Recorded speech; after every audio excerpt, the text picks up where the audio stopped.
Coming up tonight on YCN News, State Police declare a Vermont village the weekend victim of vandalism. New Hampshire Governor Maggie Hassan orders a re-establishment of the state's Juvenile Justice Advisory Board.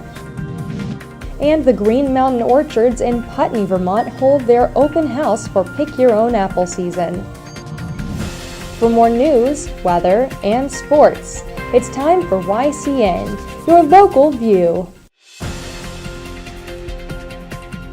Now, your daily digest of the Dartmouth Lake Sunapee region, southern Vermont, and Windsor County. News, sports, weather, and all that is happening in our area. The news on YCN, your local view. Good evening and welcome to this Monday edition of YCN News. I'm Rose Spillman. A report of a chimney fire at 2 South Park Street in downtown Lebanon today instead turned out to be a boiler furnace malfunction. The call complaining of high levels of carbon monoxide on 2 floors of the Chamber of Commerce building came into dispatch at 11:27 a.m. Firefighters responded. There was no damage or injuries reported, a department leader reported today. State police are declaring a Vermont village the weekend victim of vandalism. Sometime between 5 and 7 p.m. Saturday, vandals hit Saxton River's water and sewer treatment plant. The facility's address is 21 Plant Road. An estimate of damage costs is not available at this time, yet involves many areas of the plant. Police say the person or persons who damaged the plant got in through a gated area without damaging the gate. Once inside, the suspect or suspects hurled plastic lids, a broken trash barrel, tools, and metal valve covers into the sewer water. The vandal unplugged the meter that records the input and output of water flow through the filters. The main office was broken into, but nothing was taken, report police. Anyone with information is encouraged to contact the Vermont State Police in Rockingham, 802-875-2112. Information can also be submitted anonymously online at vtips.info or text CRIMES to 74637 to keyword VTIPS.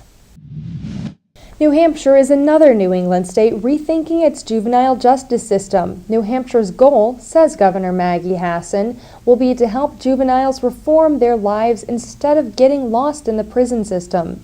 Today, Hassan ordered the reestablishment of the state's Juvenile Justice Advisory Board and to rethink its mission. To do this, a state Senate bill Hassan vetoed this year will be reviewed. Senate Bill 391 has good intentions, Hassan says today, yet it shifts juvenile treatment toward imprisonment. To help young offenders repay society for some crimes committed, another approach is needed, says Hassan. An integrated and community-based approach is the most likely to help young people put their lives back on track. Instead of incarceration, other rehabilitation programs are needed. Hassan wants the role and duties of the Juvenile Justice Advisory Board looked over in depth by the end of this year. The governor vetoed Senate Bill 391 earlier this year.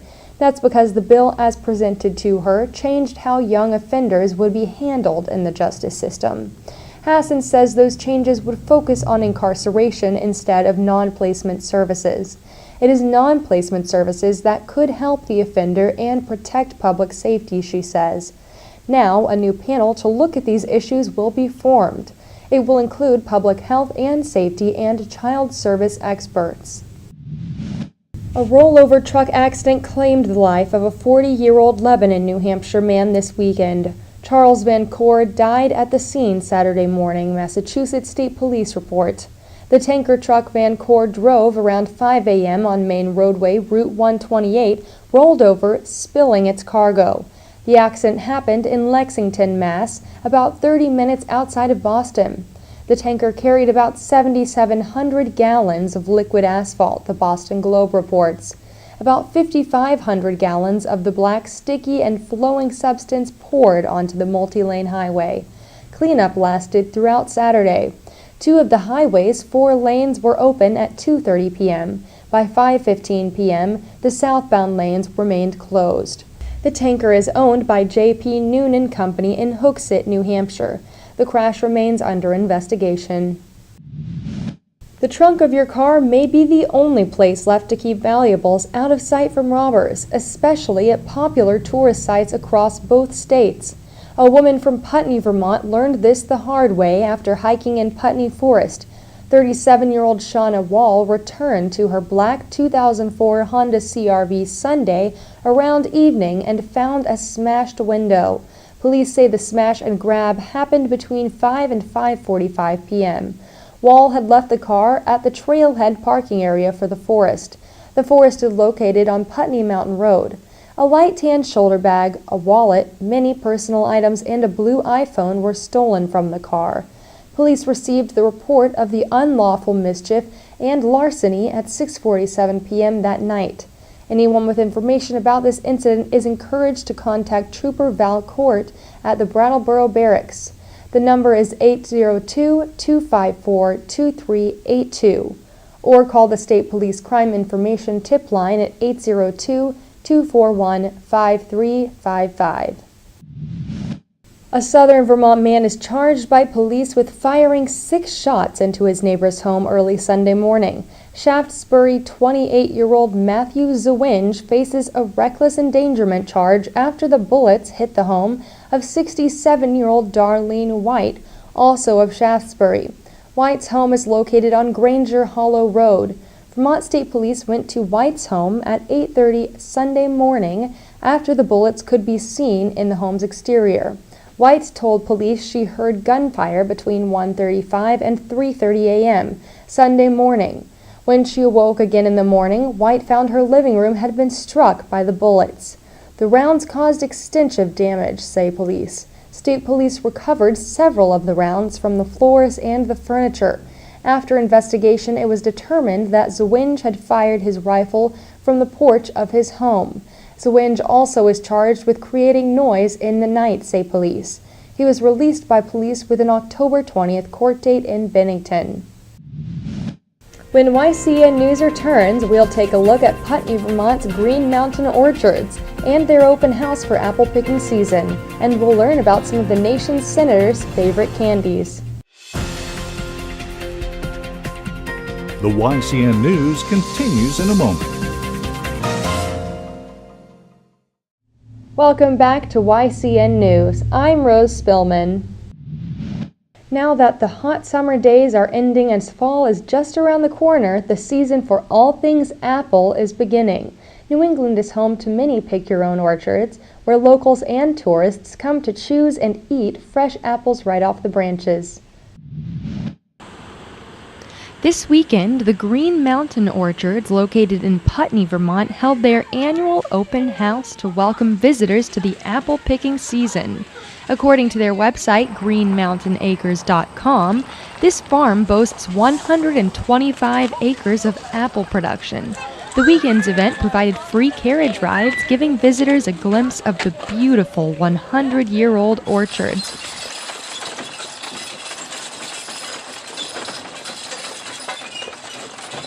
Not only do the orchards offer their freshly baked goods and pick-your-own apples, but they produce their own fresh cider. Visitors are welcome to come and watch or even press their own cider in a demonstration. According to the website vermontapples.org, Vermont is home to nearly 4,000 acres of commercial apple production, and the popular American fruit has been the designated Vermont state fruit since 1999. The growing process for apples takes a full year, and this year's picking season has reportedly started about 1 week late, leaving some apples with a tart flavor. Apple picking typically begins in late August and ends in late October.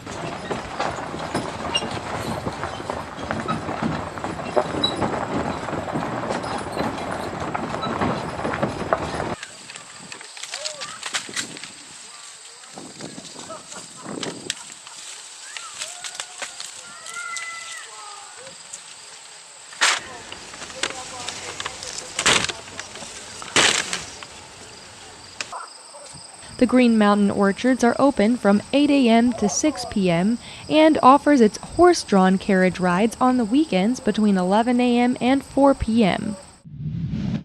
With this season's beautiful sunny days and cooler weather, getting out and exploring a beautiful orchard while picking your own fresh apples is a great way to spend some time with your friends or family. Check out our Facebook page at facebook.com/YCNNewsNow for some links to a variety of pick your own orchards in Vermont and New Hampshire. Turning to New Hampshire politics, Republicans across the Granite State declare party unity, not long after losing a three-way GOP primary last Tuesday to Senator Scott Brown. Former State Senator Jim Rubens endorsed Brown. Brown beat out Rubens and former U.S. Senator from New Hampshire Bob Smith on September 9th. Brown will challenge incumbent Democrat U.S. Senator and former New Hampshire Governor Jeanne Shaheen on November 4th. Representatives from the office of U.S. Senator from New Hampshire Kelly Ayotte will be available next Monday in Grafton County. Ayotte's staff will hold office hours at several locations including Canaan, Enfield, and Hanover. To check out times and locations, go online to our Facebook page at facebook.com/YCNNewsNow. Staff member Michael Scala also can be called to schedule an appointment. His number is 603-752-7702. On a lighter note, sweeter political note, we bring you information on the favorite candy of the nation's senators. In its daily marketplace report from American Public Media, reporter David Gura asked all U.S. senators what their choice of candy is. For the Vermont delegation, it's anything chocolate for Senator Patrick Leahy and a no comment from the usually outspoken Bernie Sanders. Their counterpart from New Hampshire, Jeanne Shaheen, enjoys red licorice and chocolate salted caramels from the Granite State Candy Shop in Concord, New Hampshire. There was no mention of what Kelly Ayotte likes, though. To see the survey results, go online to marketplace.org. When we return, we'll have your weather for the next few days and a look at sports with Matt McDonald. The YCN News continues in a moment. Welcome back to YCN News. I'm Rose Spillman. Now Matt McDonald will have a look at our weather for the next few days and then move on to sports.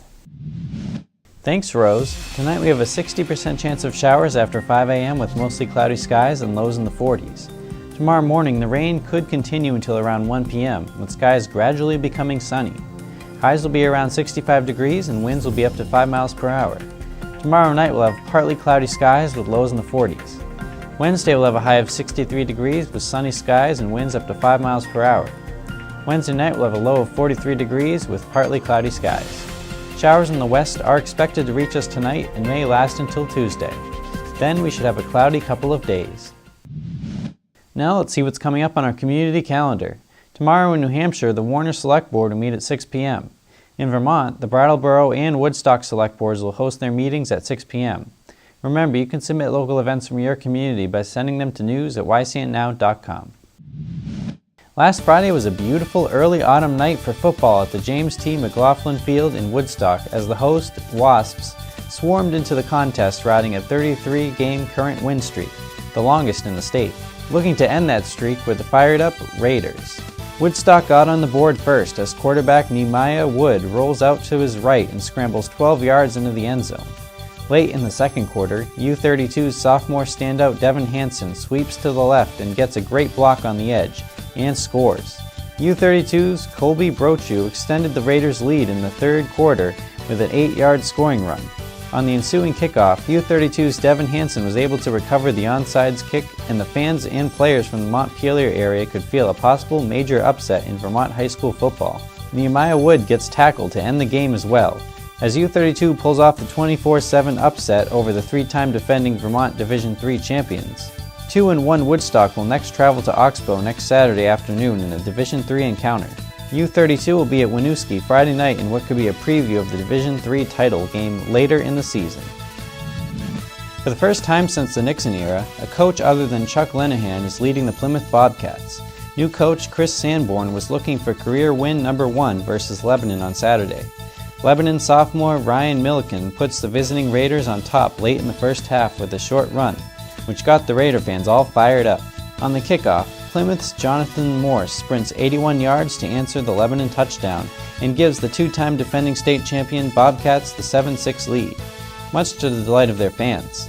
With Plymouth looking to score in the third quarter, Joe Flanagan's jarring hit knocks the ball loose and Kevin Honeywell recovers it for the Raiders, giving the Raider fans a reason to celebrate. Senior Tanner Sims starts the fourth quarter off with a short touchdown run. With a 2-point conversion, the Raiders took a 12-7 lead. Late in the game, Tavian Tobin and friends make a big stop on a fourth down to give Lebanon the ball back. On a 4th and long, Lebanon's Ryan Milliken was able to pick up the first down on this fake punt with less than 3 minutes to go in the game. And it started to look like Chris Sanborn would have to wait until next week to try to get his first career victory, as the Raiders would hold off a last-gasp pass by the Bobcats and go on to beat Plymouth 12-7. Lebanon is now 2-0 and will host Kingswood on Friday night. Just a reminder that the October 10th game versus Hanover will be that week's YCN Game of the Week. And for a look at girls soccer, Stevens High School played an intense game with Hillsborough Deering last Friday in Monadnock Park in Claremont. After intense exchanges of offense and defense, both teams tied the game 2-2. Stevens will play next at White Mountains High School on Tuesday. Thanks, Matt. When YCN News continues, we'll join Capital Connections' John O'Connor, who met with New England College professor Wayne Lesbrance. The YCN News continues in a moment.